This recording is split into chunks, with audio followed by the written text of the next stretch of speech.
네, 반갑습니다. 자, 오늘이 9월 9일입니다. 오늘이 수요일이고요. 밤 10시 36분입니다. 자, 오늘도 제가 여러분 찾아뵈러 왔습니다. 미국 시장 잠깐 보고 하겠습니다. 자, 미국 시장인데요. 일봉상으로는요, 지금 미국 시장이 3거래일 연속 급락이 나오면서 많이 빠졌습니다. 일봉상으로는 이격이 좀 많이 좀 해소 어느 정도 됐죠. 반 정도까지는. 그죠? 자, 근데 요 선을 주목하시기 바랍니다. 오늘 제가 여러분께 장중에 좀 저점에서 한번 해보셔도 될 듯 합니다라고 오늘 제가 장중에 댓글 한번 남기긴 했는데요. 왜 말씀을 드렸냐면 바로 요 자리입니다. 자, 요 자리하고 바로 요 자리요. 자, 그 다음에 또 여기 또 쌍봉이 보이시죠? 무슨 말씀 드리고 싶냐면은 지속적으로 상승을 하다가 여기서 고점 찍고 내려왔다가 다시 쌍봉을 형태를 만드는 척 하면서 다시 눌러줬다가 바로 이 고점 쌍봉을 바로 돌파를 해버렸습니다. 그죠? 자, 여기서 돌파할 때도 또 여기서 고점이 나오고 밀렸다가 다시 한번 올렸는데 또 다시 쌍봉 형태를 만들면 다시 밀렸는데 바로 또 돌파를 했습니다. 역시 미국은 이게 하나의 유행 패턴인가요? 어쨌든 그렇습니다. 쌍봉을 돌파를 했던 자리이기 때문에 이 자리는 견고한 지지선이 될 수 있고 이 자리가 무너지더라도 이제는 이 자리가 또 견고한 지지선이 될 수 있다. 뭐 그런 의미를 말씀드리려고 한 겁니다. 일단 1차적으로는 이 자리의 지지 여부를 한번 보시자. 1862포인트 이 쌍봉을 찍었던 자리고요. 이 쌍봉을 돌파를 했다가 자, 이 자리를 돌파를 했죠. 일단은요. 돌파를 했다가 다시 쌍봉의 상단부를 터치를 눌러지고 그 다음에 올라간 거거든요. 이렇게 해요. 그래서 이 자리는 좀 상당한 지지라인이 될 수 있는 자리거든요. 그래서 이 자리가 미국 시장이 저점이 나오는 건지 이번에 오늘 미국 시장 선물이 괜찮거든요. 그래서 좀 지켜봐야겠다. 만약에 이 자리가 지지가 된다면 이 자리가 바로 이렇게 추세를 타고 올라가기보다는요. 만약에 이 자리가 지지된다면 바로 추세를 타기보다는 반등을 오늘 반등이 들어왔다가 또 이 요 21선요. 11,363이죠. 이 21선에서도 한번 좀 꺾일 수 있고요. 당분간은 요 21선과 요 61선 요 구간에서 당분간 행보를 할 수도 있습니다. 며칠 이렇게 쭉 등락을 거듭하면서 행보할 수도 있다. 바로 올라가기는 어렵다라고 보여지고요. 어쨌든 1차적으로는 요 자리에 1850 지난번 요 종가상 요 고점 자리 요 종가 있죠. 어제 종가요. 자, 그 자리 지지 여부를 한번 지켜보시기 바랍니다. 만약에 오늘 반등을 주고 뭐 이렇게 며칠 롤링을 주다가 다시 한번 밑으로 빠지게 되면 그때는 요 2차 지지선이 얼마 정도 되냐면 대략 10,000포인트 상단부입니다. 10,000포인트 상단부요. 1134인데 네, 한 200에서 만 정도 거기가 이제 마지노선 자리가 될 수도 있겠죠. 그죠? 그래서 일단은 요 자리 지지엽을 한번 보셔야 됩니다.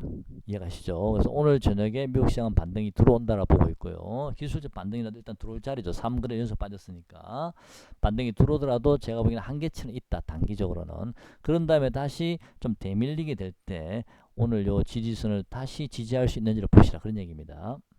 자, 주봉 한번 볼까요? 주봉선은 여전히 이격이 많이 벌어져 있는 상태에 있는 건 맞습니다. 그래서 일봉상으로는 오늘 한번 지지를 받고 반등을 주지만 잘못하면 다시 밀릴 수 있다. 그러면 주봉상으로 이 자리죠. 아까 제가 말씀드린 1200에서 만이라 그랬죠. 그 자리까지 한번 밀릴 수도 있다. 그 자리도 일단 우리가 열흘은 둬야 된다. 올지 안 올지 모르지만 일단은요. 아직 확인된 건 아무것도 없습니다.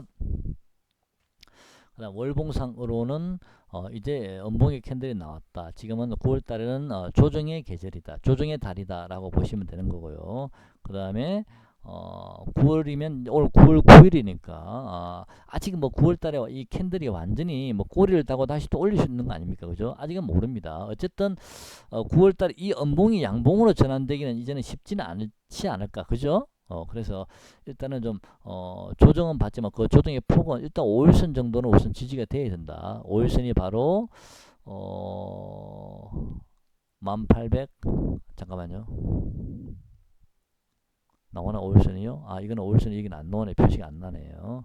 어쨌든 요 5일선의 지지를 지금 받으려고 하고 있기 때문에 오늘이 어쩌면 미국 시장 반등을 줄 수도 있는 겁니다. 반등 주고 오늘 저점 나올 수 있습니다. 어제 저녁이. 근데 그 자리를 지지하는지 안 하는지 우리가 확인하고 매매하면 될 것 같습니다. 다음 이제 우리나라 종목을 좀 보셔야 되는데 지금 두산중공업, 두산그룹 좀 먼저 한번 보겠습니다. 두산중공업은요. 자, 여러분께 14,000원 정도 말씀을 드렸죠. 어제. 혹시 장중에는 14,000원을 살짝 깰 수도 있다. 하지만 14,000원 살짝 깨는 순간부터 14,000원 요 정도면 한번 매수는 해볼만 하다라고 제가 말씀을 드렸습니다. 오늘 제가 그렇게 13,650원까지 빠졌죠. 제가 보기에는 오늘 10%까지 빠졌습니다. 매수할 수 있는 좋은, 싸게 살 수 있는 좋은 기회가 오지 않나라는 개인적으로 생각은 하고 있습니다만은 21선이 얼마입니까? 12,380원, 대략 한 13,000원 정도는 저는 만약에 13,650원 오늘 찍었지만 만약 추가적으로 조금 더 밀린다 하더라도 저는 13,000원은 깨지 않을 거라 보고 있거든요. 그래서 14,000원 정도면 저는 나쁜 가격이 아니라고 보고는 있습니다. 왜냐하면 우리가 주식의 최저점을 제가 어떻게 알겠습니까? 그죠? 그냥 적당하게 오면 그냥 조금씩 사두는 거죠. 그냥 받아주고요. 왜? 이 고점을, 지난번 고점을, 이 자리를 최소한 16,000원 넘어간다고 내가 생각이 든다면, 시간이 좀 걸리더라도, 사볼만 하죠. 근데 최저점은 저도, 우리가 아무도 모릅니다. 다만, 운이 좋으면 또 우리가 생각했던 최저점까지 잘 공부를 한 자리까지 올 수도 있는 거고, 또 그 전에 돌아갈 수도 있기 때문에, 분할 매수해서 들어오면 됩니다. 조금씩. 네. 지금 두산중공업은요 분봉인데요, 하나 둘 셋 이렇게 나왔다는 얘기죠. 그러면 요 분봉인데 요 자리까지 13,000원 정도까지도 13,000원이나 13,000원 초반까지 한번 올 수도 있고요. 근데 어쨌든 뭐 구데기 무서워서 장 못 단 거는 아니지 않습니까? 지금 14,000, 오늘 13,650원까지 내려왔었는데 13,650원 정도, 13,700원 정도 같으면은 밀려봤자 13,000원, 뭐 100원, 200원이라면 부담 없죠, 그죠? 그리고 두산중공업은 지금 차트가 굉장히 살아 있거든요. 그리고 제가 개인적으로 생각을 할 때는요, 맞을지는 모르겠습니다만은 제가 여러분께 두산중공업을 여러분께 이 어필해 드린 거는 요 고점을 한 번 더 넘긴다라고 저는 봤거든요. 이렇게 조정받고 그 다음에 이 고점을 한 번 더 넘길 거라고 기대를 하고 제가 여러분께 말씀을 드린 거라서 요 기준선이 있는 요 자리에 13,500원 정도, 아까 오늘 13,650원 찍었죠. 13,500원 전후 정도면은 사볼만 하지 않나. 조금 더 내려가더라도 뭐 조금 물려 있는 건 어떻습니까? 그러다 못 잡을 수도 있는 거니까, 그죠? 그래서 지금 당장 제가 보면 두산중공업은 내일 미국 시장 올라가더라도 바로 뻗어서 올라가기 힘들고요. 또 15,000원 건져 가게 되면 다시 또 한번 좀 눌러질 것 같습니다. 그죠? 뭐 두산중공업뿐만 아니라 다른 종목들도 그럴 가능성이 좀 높다라고 보고는 있는데요. 어쨌든 오늘 13,650원이 대략 13,500원 자리가 저점이라 본다면 저는 어쩌면 저점이 나왔을 수도 있는 거 아닌가 싶기도 하고요. 어쨌든 만에 하나 다시 한번 두산중공업이 14,000원에서 13,500원 정도 요 사이에 기회를 준다든지 13,000 얼마입니까 이게? 잠깐만요. 기준선 좀 한번 봐볼게요. 기준선이 13,450, 13,500원 맞네요. 그렇죠? 13,500원에서 14,000원 정도면 조금씩 우리가 사볼만 하다. 자, 그런 생각 듭니다. 이 고점은 저는 한 번 더 넘길 가능성이 있고요. 물론 당장 여러분께 2만원 정도를 일단 목표가를 두시라고 말씀을 드렸습니다만은 2만원이라는 앞 단위 자체가 달라지니까요. 근데 제가 생각하기에는 그때 가서 말씀드리겠습니다. 일단 저는 좀 더 길게 보면 2만원은 넘길 수 있다. 대략 한 2만 4, 5천원까지가 최대치가 나오지 않을까. 다시 한 번 더 큰 파동이 나온다면요. 그러면 자 이런 자리 상승 나왔죠. 그 다음에 조정 받죠. 그 다음에 다시 상승 들어왔죠. 다시 조정 받죠. 조정을 받는다면 이 정도면 조정 받으면 웬만큼 되죠. 너무 많이 쳐져버리게 되면 올라가는데 시간이 많이 걸리거든요. 이렇게 많이 쳐져버리게 되면, 그죠? 저는 기준선 정도면 충분하다. 13,500원 주면 좋은 자리다. 오늘 저점 들어가신 분은 좋은 자리에 들어가셨다라고 봅니다. 그래서 조금 더 밀린다 하더라도 나중에 저는 크게 많이 밀리지는 않는다. 그렇게 보고 있습니다. 두산중공업은 제가 여러분께 말씀드리는 이유는요. 이 종목은 기관이 지금 핸들링하고 있습니다. 사실은 옛날부터 10년 전에 20년 전에도 사실 두산중공업은 대부분 기관이 많이 핸들링 했었습니다. 어떨 땐 또 외국인 핸들링 할 때도 있는데 저는 외국인 핸들링 하게 되면 두산중공업은 별 관심이 없었습니다. 왜냐하면 외국인이 핸들링 하는 거는 기간이 어떻게 뭐라 그럽니까? 파괴력이 떨어지더라고요. 근데 기간 애들이 한번 두산중공업 한번 잡기 시작하면은 크게 올라가는 경우가 많아서 지금 기간이 물량이 계속 빠져나온 게 없습니다. 별로 많이 안 빠져나왔거든요. 보시죠. 그죠? 이렇게 엄청나게 샀고 또 최근에 300만 또 샀지 않습니까? 그래서 이 종목은 기간의 힘에 의해서 올라갈 수 있다라고 보여집니다. 자, 다시 한번 말씀드리면 이 고점 저는 돌파할 수 있을 거라고 보고는 있습니다. 언제 갈지 모르지만 그래서 저쯤에 기회를 주면 포트에 조금 담아 보시라는 얘기입니다. 자, 근데 두산 인프라코어는 얘기가 좀 달라질 수도 있는데요. 뭐 얘기가 달라진다라기보다는 지금은 인프라보다는 중공업이 더 탄력이 좋다라고 말씀드렸고 각도가 더 좋다라고 말씀드렸죠. 다만 인프라코어의 장점은 매각 이슈가 있기 때문에 일단 매각 이슈가 뜨면 또 주가는 또 파괴력이 있게 올라가지 않습니까? 대신 올 연말까지 원래는 매각이 예정이 돼 있기 때문에 제가 여러분께 연말까지 한번 기다려 보자라고 말씀을 드린 거고요. 근데 어젯밤에 뉴스 논거를 제가 한번 봤는데 자 여기 보시면요. 저는 보시죠. 어젯밤에 뉴스에 보면 대충 한 뉴스 읽어보시죠. DICC 우발 채무 더 안하라 두산 매각 승부수. 이 무슨 말이냐면은 두산 인프라코어가 원래는 올 연말까지 매각을 하겠다 채권단에 이제 그렇게 약속을 했는데 연말까지 3조 자구안을 마련하기로 원래 돼 있었나 봅니다. 채권단에. 근데 이러저런 뭐 두산 퓨어셀을 두산중공업에 또 넘기고 뭐 또 유상증자도 하게 되다 보니까 그 자금들을 대충 계산해 보니까 채권단에 약속한 연내 3조 자구안이 달성될 가능성이 나름대로 충분히 있다라는 생각이 들었나 보죠. 두산 측에서는. 그래서 갑자기 두산 측에서 두산 인프라코어를 갑자기 조금 조건을 인수 조건을 좀 까다롭게 만들어 버렸습니다. 갑자기. 그 두산 인프라코어 차이나가 이제 소송에 걸려 있는데 그런 소송에서 만약에 패소한다든지 뭐 어쨌든 그런 소송에 관련된 우발 채무까지 인수자가 떠안아라 라고 얘기를 지금 하고 있습니다. 그래서 몸값을 올려버렸는데 이게 국가 핵심 기술 보유 기업이라서 두산 인프라코어가 외국으로는 팔기가 어렵습니다. 그럼 국내 기업이 사야 되는데 그 우발 채무까지 인수자가 부담해야 된다라고 얘기를 하게 되면 쉽게 달려들 수 있을지 좀 까다롭게 조건을 내버리거든요. 그래서 그런 좀 갑자기 이런 뉴스가 나오다 보니까 야 이거 매각이 연말까지 좀 순조롭게 매각이 될 수 있을까? 지금 뭐 나오는 얘기로는 두산 측에서 연말까지 이 매각을 순조롭게 자구안을 달성할 가능성이 높기 때문에 이 인프라코어를 안 팔고 싶어서 일부러 조건을 더 까다롭게 다시 한다라는 그런 얘기도 있거든요. 그래서 예비 입찰은 22일입니다. 오늘 22일이기 때문에 22일 날이면은 아마 제 생각에는 21일이나 20일 정도에서는 한번 주가가 움직일 가능성도 좀 있긴 한데요. 문제는 22일 날 예비 입찰에 아무도 참여하지 않으면 주가는 다시 급락할 수도 있습니다. 무슨 얘기 아시죠? 물론 또 아무도 입찰을 하지 않으면 주가는 급락하게 되고 또 시간이 지나 다시 예비 입찰을 하게 되면 또 예비 입찰 소집 또 채로 정하게 되고 그 기간 동안도 주가는 힘을 못 쓴다는 얘기입니다.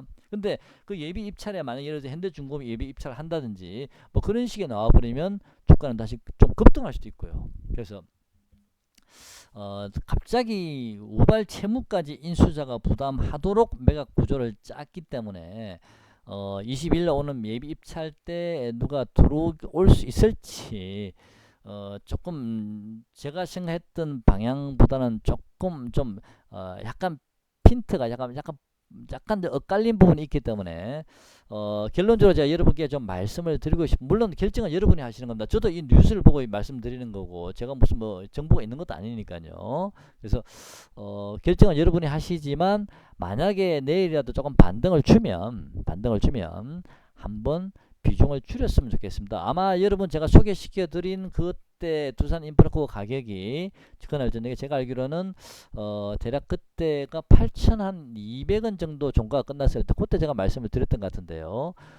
그런 다음에 그 다음날 매수하신 분은 아마도 8,100원, 200원에서 매수하신 분이 좀 있으실 수 있습니다. 만약 매수하셨다면 8,100원, 200원이면 내일이라도 반등이 들어오게 되면 좀 나름대로 좀 빠져놓을 수도 있는 자리는 되니까 너무 비중을 많이 넣지 마시고, 오늘 저한테 댓글 다시가 두산 뭐 이렇게 인프라코어 목표가를 얼마나 보시냐라고 말씀하시면서 좀 돈을 많이 넣으시려고 하시는 것 같은데 저는 그렇게 하지 않으셨으면 좋겠습니다. 굳이 이 종목이 우리가 위험 부담을 안고 많은 돈을 넣기보다는 다른 종목 얼마든지 수익 낼 수 있거든 지금은요. 그래서 지금 이런 종목은 제가 어제도 말씀드렸습니다. 많은 비중 넣지 말라고 말씀드렸고요. 언제 무슨 일이 벌어질지, 매각하는 과정에서 언제 무슨 일이 벌어질지 모릅니다. 또 나중에 연말까지 갔다가 매각을 취소할 수도 있는 거고요.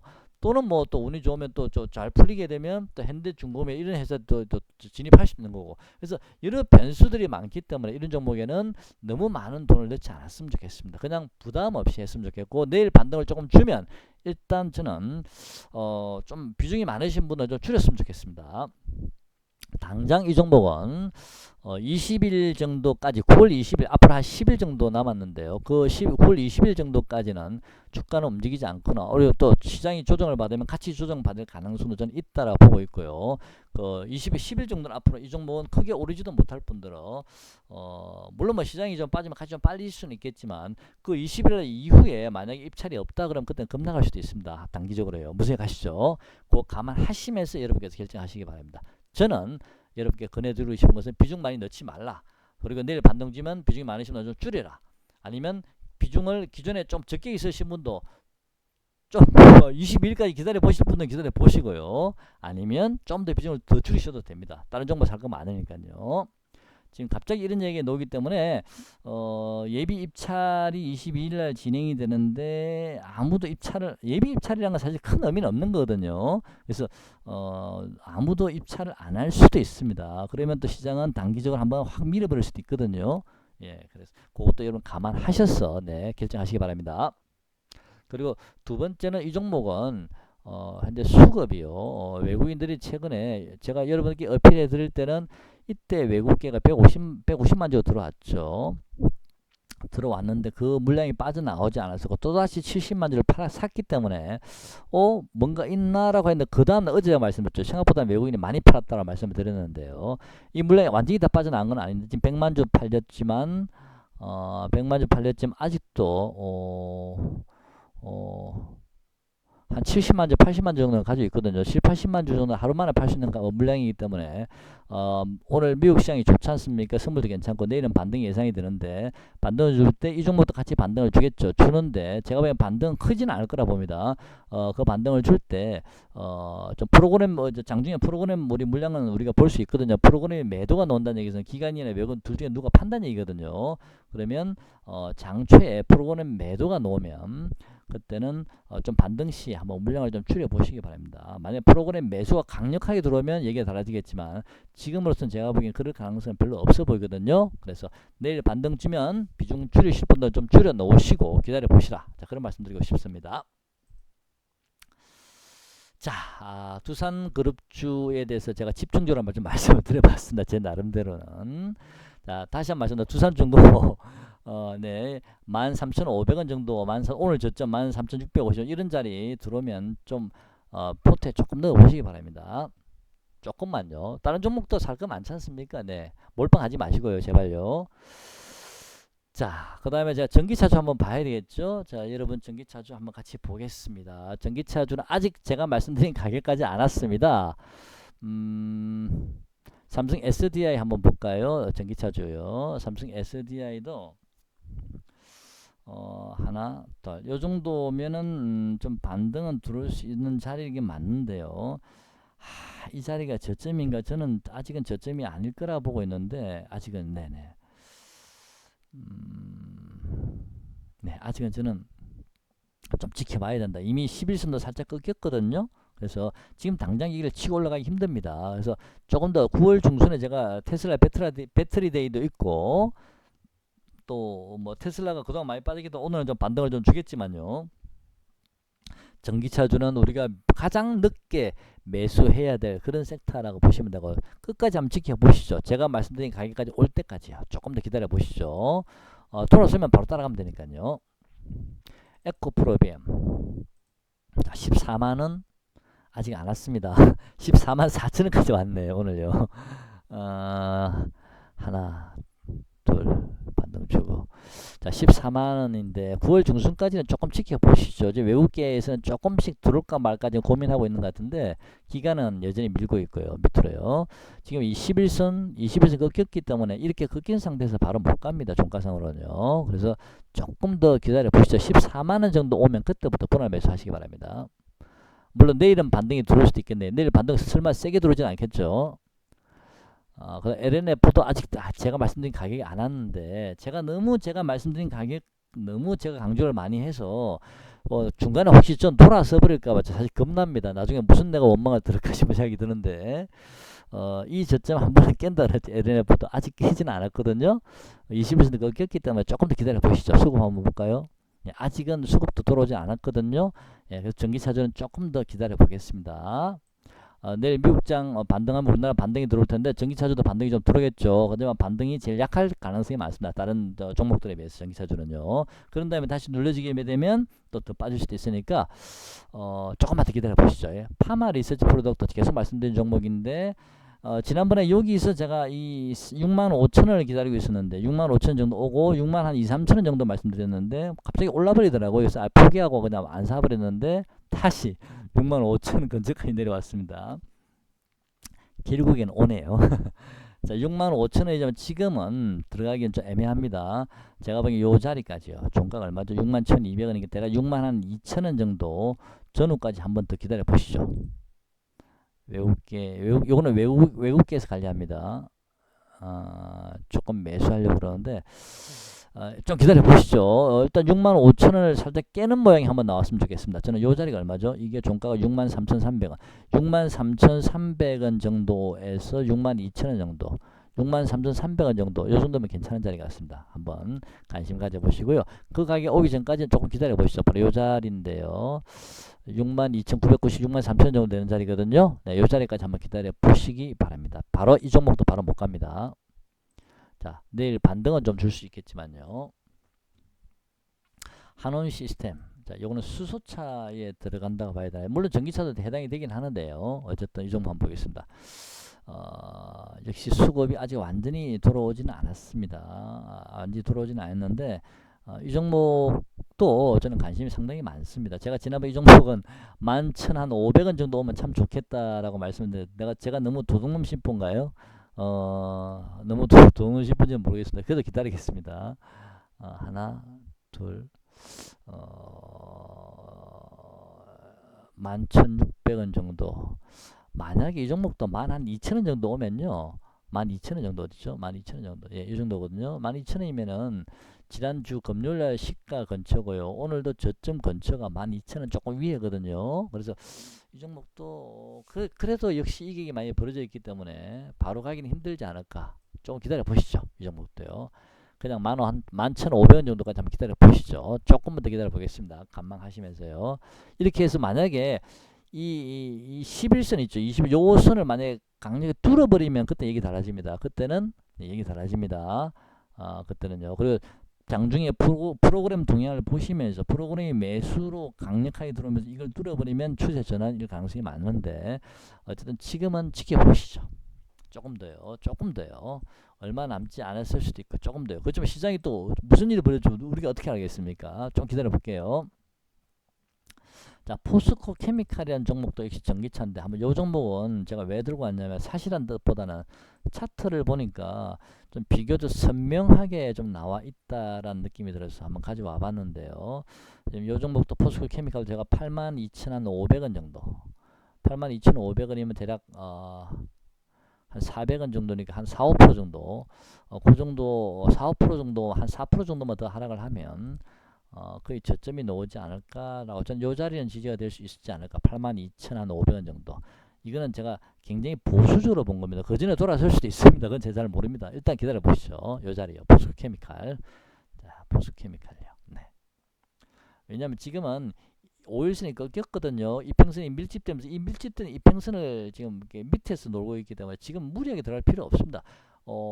바닥을 우리가 어떻게 알겠습니까? 만약에 주식이 뭐 이렇게 하도 올라가다 갑자기 확 빠질 줄 누가 압니까? 미국 시장 폭락해서. 그건 주식 우리는 100% 아무도 모르는 겁니다. 물론 뭐 그런 생각하면 주식 못 하겠지만은 그래도 어쨌든 하긴 하고 일단 원하는 가격이 올 때까지 기다려 보시고 요런 자리에는 만약에 들어오게 되면 내가 단기적으로 사 놓으면 단기 반등이라도 충분히 먹고 나올 수 있거든요. 물론 추세적으로 돌아갈 가능성도 저는 충분히 있다고 보지만 그건 그때 가봐야 되는 거니까요. 자, 전기차까지 제가 말씀을 드렸는데 자 결론부터 말씀드리면 시젠까지 한번 볼까요? 시젠은 자 이날 좀 팔았으면 참 좋았을 텐데요. 저 댓글 보니까 못 파신 분도 계시더라고요. 왜 30만원 근처에 왔는데 한번 잘라 주시지 그러셨나요? 이렇게 불안불안한 시장에 어쨌든 시즌은 아직도 외국인이 그대로 물량 가지고 있습니다. 좀 길게 가지고 가시면 이 종목은 더 갑니다. 저는요. 단지 지금은 좀 답답할 뿐인데 한번 잘라주고 이때 다시 밑에서 샀으면 얼마나 좋을까요? 그죠? 자, 이 종목은 추세선상으로는 보면요. 일봉상 지난 금요일날 우리가 그 개업 하락 한번 한 적이 있죠. 미국장 폭락 첫날요. 그다음에 시즌도 한 5, 6% 하락해서 시작했는데 그 추세선 그 시가가 이 일봉상 추세선에 딱 걸쳐 있는 자리라서 그 자리는 사실은 깨면 안 되는 자리라고 제가 말씀을 드렸죠. 다만 분봉으로 120분봉 분봉상으로는 오파가 완전히 보이지 않았기 때문에 조금 더 하락은 열려는 있지만 그렇지만 그래도 이 23만원 정도는 지지할 가능성은 충분히 있습니다라고 제가 말씀을 드렸습니다. 만약에 다시 한번 조정 음봉을 맞는다면 이 종목은 대략 24만원을 장중에 한번 살짝 깨거나 그런 모양이 나오면 추세선의 하단부 다시 걸칠 수 있습니다. 뭐 요 자리가 지지되는지 봐야 돼. 요 자리 한번 사보셔도 되고 제 생각에는요. 깨면 바로 손절하면 되니까요. 무색하시죠. 그래서 시즌도 뭔가 좀 조금 이제 하방을 좀 잡아가는 느낌이 좀 들지 않나. 이번에 오늘 음봉을 맞았지만요. 또 하방을 좀 잡아가는 느낌이 들거든요. 이제는 빠져봤자 24만원을 크게 이탈할 것 같지는 않습니다. 이 추세선상을 많이 유지한다면 전제 조건하에요. 지금은 매도하지 마시고 들어가십시오. 신규 매수 관심 있으신 분은 시제는 아까 제가 말씀드렸습니다. 장중에 24만원을 살짝 이탈한 모양이 나오면 그때 매수 한번 해보시고 이 추세선 이탈하면 바로 그냥 손절 빠져나오시면 됩니다. 외국인이 요거는 강력하게 홀딩하고 있기 때문에 네, 길게 한번 외국인 믿고 가는 거죠. 일단은요. 네. 자, EDGC도 시제나 연동되니까 같이 그렇게 보시면 됩니다. 자, 신풍제약도 외국계에서 이 종목도 제가 13만원 어제 말씀드렸나요? 네, 13만원. 13만원이면 사볼만 하다 제가 말씀드렸죠. 마이너스 7% 정도 되는 가격에 딱 정확하게 13만 찍었는데 장중에는 14만 8.5% 올랐죠. 그러면 10%에서 5% 순식간에 하루 만에 15%네. 그죠? 저점과 고점을 본다면 이런 줄 어떤 얘기입니다. 자, 이 종목도 물론 요 자리요. 시가가 얼마죠? 11만 7천원, 12만원 자리도 있습니다. 요 자리가 물론 저는 지지가 될 가능성이 높지만 어쨌든 13만원 자리는 한번 단기 반등이 들어올 거라 봤고요. 오늘 매수하지 못하신 분은 또 기다려 보시죠. 14만원에서 매수하는 건 좀 그렇습니다. 다시 13만원 정도 오든지 아니면 좀 더 보수적으로 보시는 분은 12만원까지 한번 열어보시고요. 뭐 돌아서는 건 바로 따라가면 되니까요. 외국인은 계속 사고 있습니다. 여전히. 자, 신풍제약 있고요. 그 다음에 카카오는 뭐 제가 여러분께 이 종목을 매수하시라고 말씀을 드리는 건 아닙니다. 다만 제가 여러분께 전에 말씀드렸죠. 카카오가 만약에 반등을 줘서 45만원 정도 전후까지 올라가게 되면 그때 우리 또 요 시장이 고점이 나오는지를 그때 한번 다시 체크를 해봐야 된다. 그런 의미로 제가 카카오를 계속 말씀드리는 거고요. 그 다음에 뭐 카카오만 고점이 나오고 언택트 관련주만 고점이 나오고 예를 들어서 만약에 뭐 다른 종목들은 계속 상승할 수 있는 건지 아니면 이 시장이 그때 가서 다시 한번 고점이 나오는 건지 그때 확인 한번 해봐야 됩니다. 자, 그래서 제가 카카오를 계속 여러분께 한 번씩 말씀드리는 겁니다. 알스포트도 좀 관심이 좀 있거든요. 알스포트요. 알스포트도 저는 15,500원 정도에서 16,000원 정도 오면 한번 사볼만한 구역이 아닌가라고 보여집니다. 15,500원에서 16,000원 요 21선 근처요. 그 전까지는 손대지 마십시오. 제 생각에는요. 15,500원에서 16,000원요. 외국인의 체결에 좀 들어오고 있죠. 네. 단기 반등을 한번 들어올 수 있을지 몰라도 저는 이 종목이 15,500원에서 16,000원, 16,000원 정도입니다. 15,500원 너무 낮게 잡아가 16,000원, 올 16,450원 찍었네 저점이요. 한 16,000원 정도면 한 사볼만 한 종목이라고 저는 보여집니다. 단기적으로라도 일단은요. 관심 가져보시고요. 이런 알스포트나 CJN이나 이런 신풍제약이나 뭐 카코도 마찬가지지만요. 이런 종목들, 그다음에 이 비트컴부터 이런 종목들은 그 뭐라 그럽니까? 우리 저 코로나 관련주지 않습니까? 코로나19 관련주라서 그동안 코로나19 관련주들이 뭐 신풍제약 같은 게 엄청나게 올랐지만요.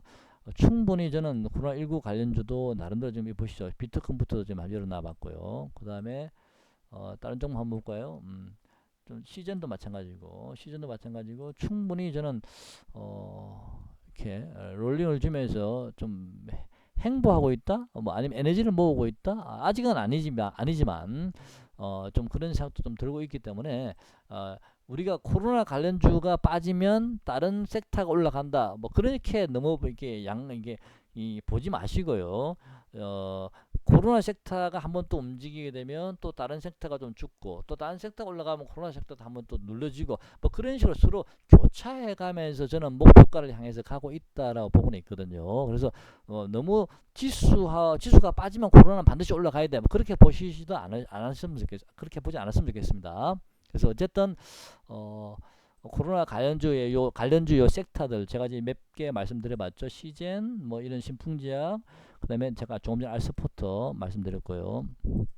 그다음 비트컴부터 이런 종목들은 또 요 섹터 나름대로 우리가 또 가치 있게 한번 보셔야 됩니다. 물론 이런 섹터도 많이 올랐기 때문에 손절선 꼭 잡으시고요. 자, 일단 이런 섹터는 아직 시즌 같은 경우는 외국계 강력하게 들어와 있죠. 그래서 이런 코로나 섹터 관련주도 우리가 좀 이게 시장이 조금 조정 국면에서는 어쩌면 이런 섹터들이 그동안 좀 눌려져 있었기 때문에 또 움직일 수도 있는 거 아닙니까? 시장이 지금 조정 국면이니까. 뭐 전기차 관련주도 지금 현재 배터리 데이 때문에 그런 것도 있고 미국 시장 급락하는 것 때문에 또 그런 것도 있고 못 올라가거든. 지금 여러 가지 악재가 좀 이렇게 불안하거든요. 그럴 때도 아직 전 세계적으로 코로나가 팬데믹이 여전하니까 이런 종목들이 또 이 어떤 순환매 차원에서 우리가 좀 관심을 좀 가져보셔도 되지 않을까 그런 생각을 하고 있습니다. 그래서 코로나 관련 섹터는요. 알스포크터가 오늘 저점이 16,000 아까 얼마였죠? 16,450원인데 저는 한 16,000원 정도 오면 한번 이런 코로나 관련 섹터 한번 관심 가져보시기 바랍니다. 알스포트도 마찬가지고요. 자, 오늘 영상 여기까지 하고요. 자, 결론부터 말씀드리면 이 시장은 내일은 반등이 충분히 들어온다 라고 보여주고요. 그 반등의 강도를 좀 한번 봐야 되겠고 또 외국인의 수급도 좀 봐야 되겠지만 다행히 내일은 우리나라 옵션 만기일이거든요. 그래서 시장이 어느 방향으로 흘러갈지는 모르겠습니다. 지금 외국인들은 뭐 옵션 동향은 뭐 내일 옵션 내일이 만기일이기 때문에 이거는 큰 의미는 없었거든요.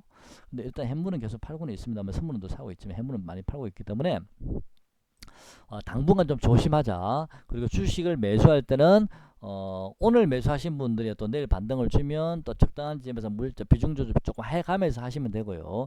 오늘 매수하지 못하신 분들은 내일 따라가실 필요는 없고요. 기다리시면서 다시 내려올 때까지 기다려 보시는 게 맞지 않나. 자, 그렇게 보고 있습니다. 가능하면 지금은 내려올 때마다 우리는 잡아서 또 반등 주면 빼고 나오는 거. 이게 밑에서 받아서 위에서 치고 나오는 그런 매매를 당분간 좀 하시면서 이번 9월을 좀 맞이했으면 좋겠고요. 그 다음에 여러분께서 원하시는 제가 말씀드린 전기차 같은 그런 가격들이 오면 그때는 요 시장상 봐서 이 정도 제가 말씀드린 가격이 오면 그때는 추세적으로 한번 매매를 하셔도 되잖아요. 아직 오지 않았으니까 전기차 같은 경우는 그죠. 근데 다른 종목들은 오늘 종목들을 보면 일부 좀 이렇게 제가 오늘 자리가 저점이 보이는 종목들이 사실 있었거든요. 제 저점 근처에 나온 종목들이 제가 차마 지금 공개적으로 말씀을 못 드리겠는데 그런 종목들은 제 눈에 좀 보였습니다. 아까 제가 코로나 관련 섹터를 한번 유심히 보자라고 제가 말씀드렸죠. 그 관련 종목 중에 한 종목이었어요. 그런 느낌을 받았기 때문에 좀 관심 한번 가져보시기 바랍니다. 자, 오늘 영상 여기까지 하겠습니다. 고맙습니다.